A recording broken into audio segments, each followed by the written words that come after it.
Welcome viewers to this video about Settlers of Catan.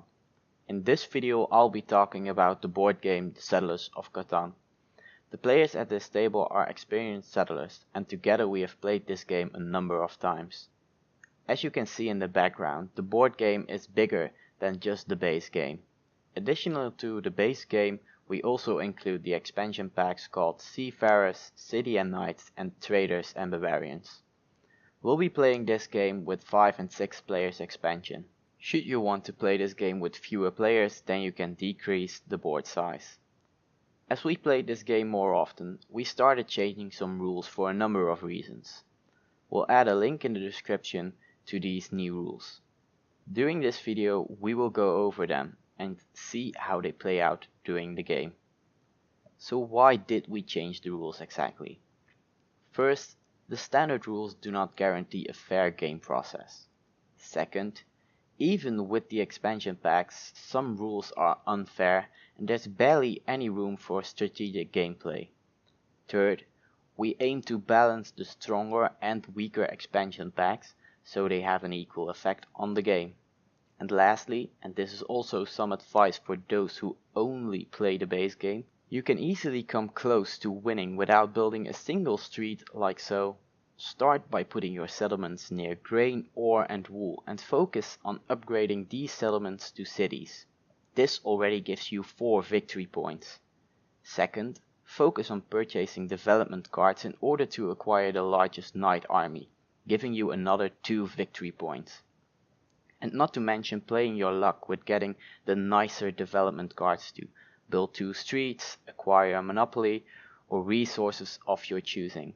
And let not forget the instant 1 victory development point cards.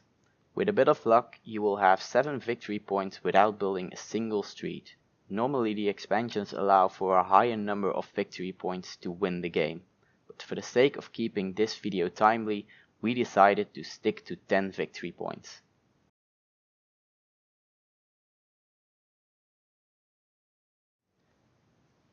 Starting the game. The player who throws the highest number with their dice begins the game. The players in the top of the screen play as 2 separate colors, because the game leader only manages the bank on the left of the screen. After everyone throwing the dice, orange threw the highest numbers.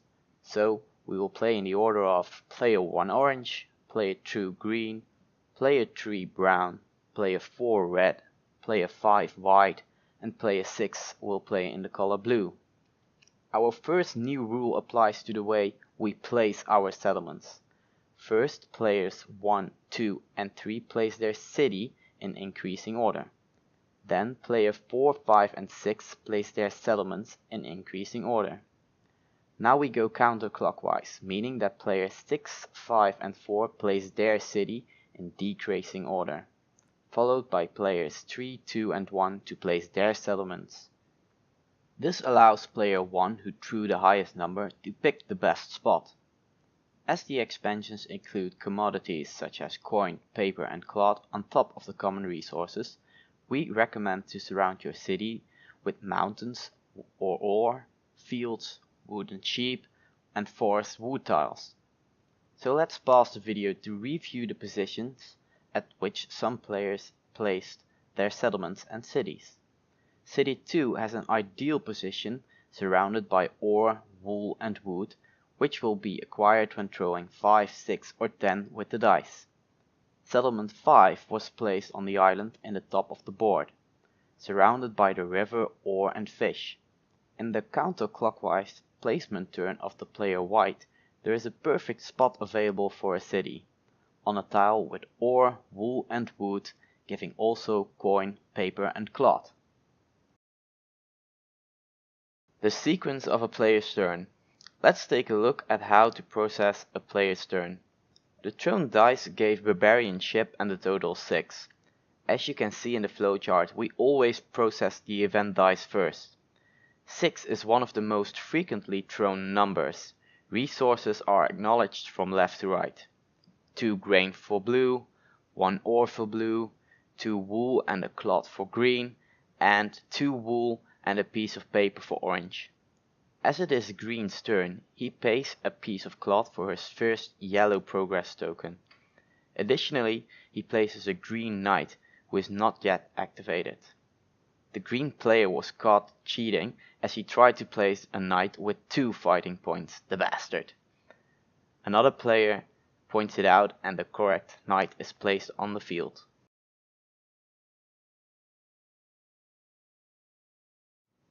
Fighting against the barbarian army.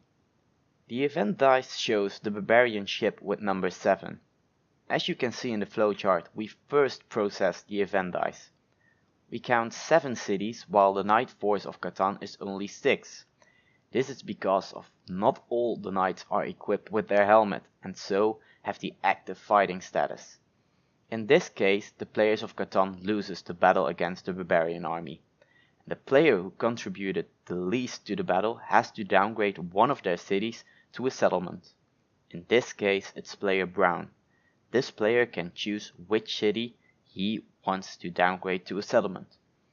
Should the army win the battle against the barbarian army, then we will determine who was the hero of Catan, the player who contributed the most. In contrast to the rules, the guardian or hero of Catan does not receive a victory point, but he receives 2 development cards instead.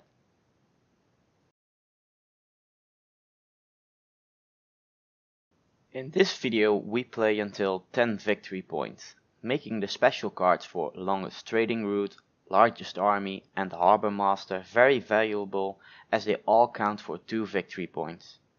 Player Blue builds 3 streets, 2 by means of a development card and 1 by paying both forest and stone, giving him the longest trading route card.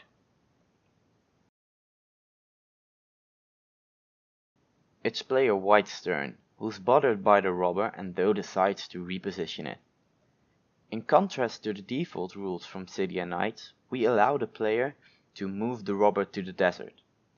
To do this, the knight of this player needs to be positioned on the tile where the robber stands on. The robber comes back in play when a total of 7 is thrown with the dice or when the knight card is activated. The game's end is approaching. With 10 victory points as our limit, the game becomes more tense once people have 7 victory points or more. Sudden leaps of acquiring multiple victory points are typical in the endgame.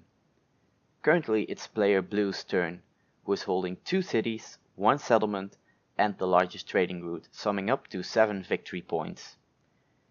The event dice is being processed, meaning everybody receives a progress card. After the resources have been handed out, the blue player starts building. The trade card is used to trade 2 resources for 1. 2 wool is exchanged for 1 grain. Combined with stone, wood and wool, a settlement can be built. By means of a development card, the blue player builds 2 streets.